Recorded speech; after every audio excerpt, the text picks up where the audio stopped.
In terms of the U.S. elections coming up, how does it line up with the timing of the U.S. election? How does that line up with the process and the quad expectations of the market? Well, I think that, well, first of all, it's earnings season squarely in the middle of it. Let's start with that.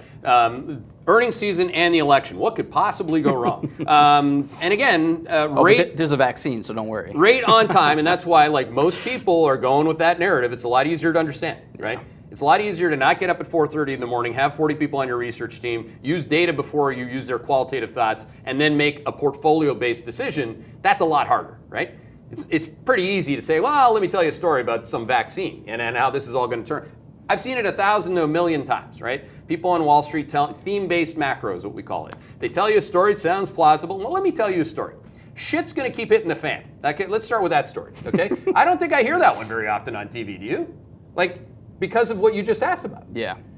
Like, on the election risk management factors alone, shit could be hitting the fan. On earnings season alone, shit will be hitting the fan. So again, think about your world as opposed to one-dimensional narrative to what the world really is, which is you have no idea. You really don't. You might think you do, and then that's kind of like playing lucky. That's actually what I was highlighting this morning, Freedman. I used the father, Cardano, of probability theory. And Cardano's an old dude. Like, he's dead, obviously, but if he was alive, I mean, even Shakespeare thought he was cool. Like in To Be or Not to Be, he's holding Cardano's book. What is it about thinking like Cardano did? What is it about that? Because he thought in probability-weighted terms. Yeah. People because they're humans, they think in narratives.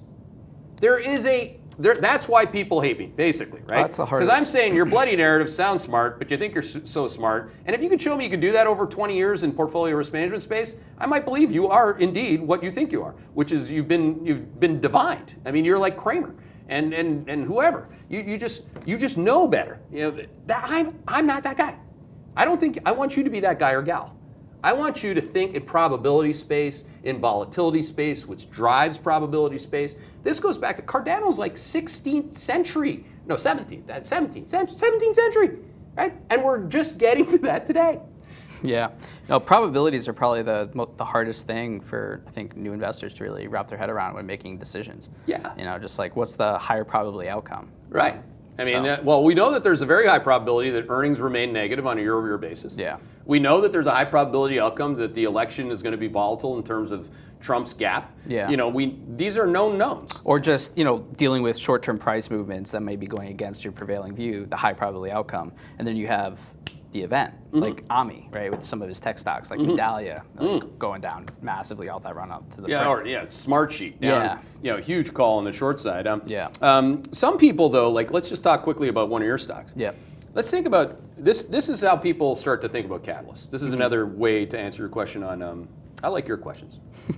Can you talk about the emotions of it all? Yeah. So Facebook gets clocked yesterday. Yep. First real big down day. I mean, it was like you probably didn't even think it could have down days ever again. Maybe. Maybe. Who knows? But so some dude, big dude, I know who he is, put on a big condor. You know what it's a spread, right? Yeah. Option Yeah. spread. It's basically rolling up call spreads. So it's not. It's like people. It sounds really interesting, but all it is, it means that you're like, holy shit, I gotta get bigger. Mm-hmm. And they did. Now, what happens if Facebook goes down 10% today? It's not good for that position. You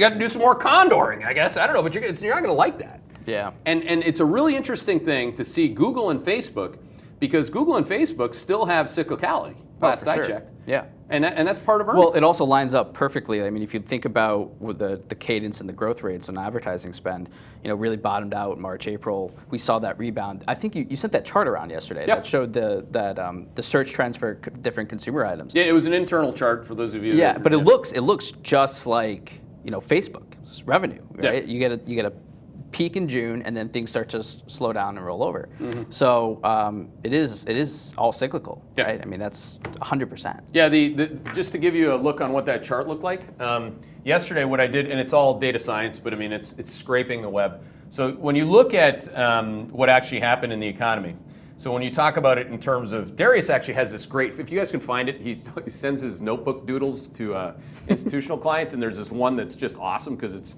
it's calibrated with time and space and numbers, which is kind of a good place to start as opposed to with a narrative. But again, you get your time and space. You get the economy basically, let's take it where it was, which was slowing, and this was into February. The economy was already doing this, right? Then what did it do? Everybody knows this. Phase 1. Boom! Right? Let's color that up in the room. Boom! In the room! Boom! Let's make this place France. All right, good to go. V-shaped recovery, eh? That's like June, July kind of period.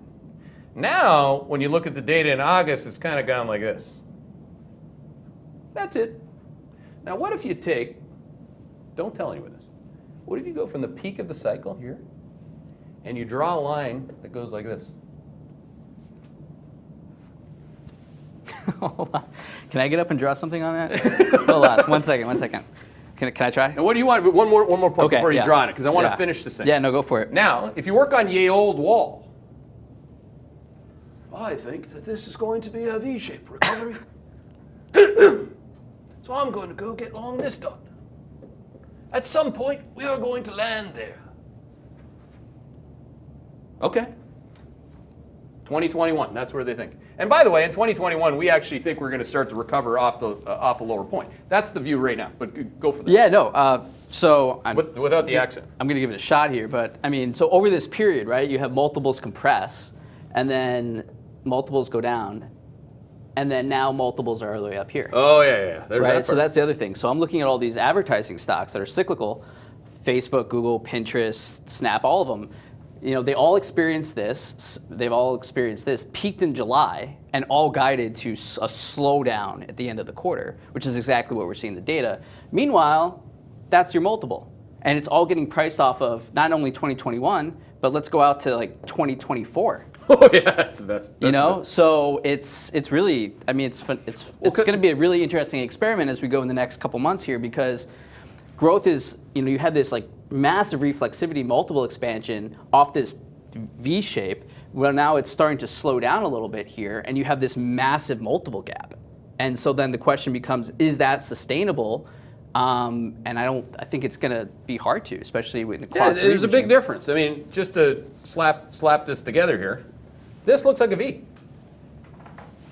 Yeah, you can understand why people want to validate their opinions with durations out to 2024. They got to say to their boss and to their investors, well, really, what the markets, you hear Stephanie Link ranting about it, well, I'm really long 2021 earnings. I mean, it's like, in between, if you're willing to give up, or you have this view, which is basically this is rate of change negative. And even if it goes like that, this is the chart that Darius's chart, right? And it starts to go like this. Yeah.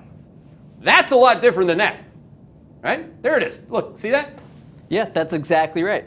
And so Look at that. You think Stephanie Link's got one of those? That's a great chart. She worked with Kramer, for God's sakes. I mean, it's not like a, you know, like it's an entirely different vantage point. It's an entirely different viewpoint. And what I think, the biggest risk, actually, again, that's why I use earnings season as the main risk, because you're putting multiples on things that have to do certain things in earnings cash flow space like now. As the rate of change, again, ISM services slowed yesterday. Consumer confidence slowed in August. You know, there was a time on CNBC where they'd bloody well start everything with, but the consumer is in great shape. I mean, the consumer's in unemployed shape. You know, rich people are in fantastic shape, but rich people got less rich yesterday because they don't use Hedgeye risk management. Yeah. So you got a lot of things to deal with, okay? And October, McFly, you don't need holy moly Santoli say, well, clearly people were looking ahead at September being a rougher month in an election year. No, it's not what they were thinking on September the 2nd. No. But there have been many stock market crashes in the month of October historically. Yep. I personally have never missed one. If it were to crash from here today, I obviously won't miss that one. Yep. But notice how making the crash call, I didn't have to make a crash call. Now I can start to make a crash call. First was get out, then it was go net short. Now I'm like, okay, probability rising that we could crash. You get it? It wouldn't take much. It would just take for the VIX, the VIXN and the RVX, all those volatilities to remain high and elevated and making higher highs from here. That's all it would take for the stock market to crash from here.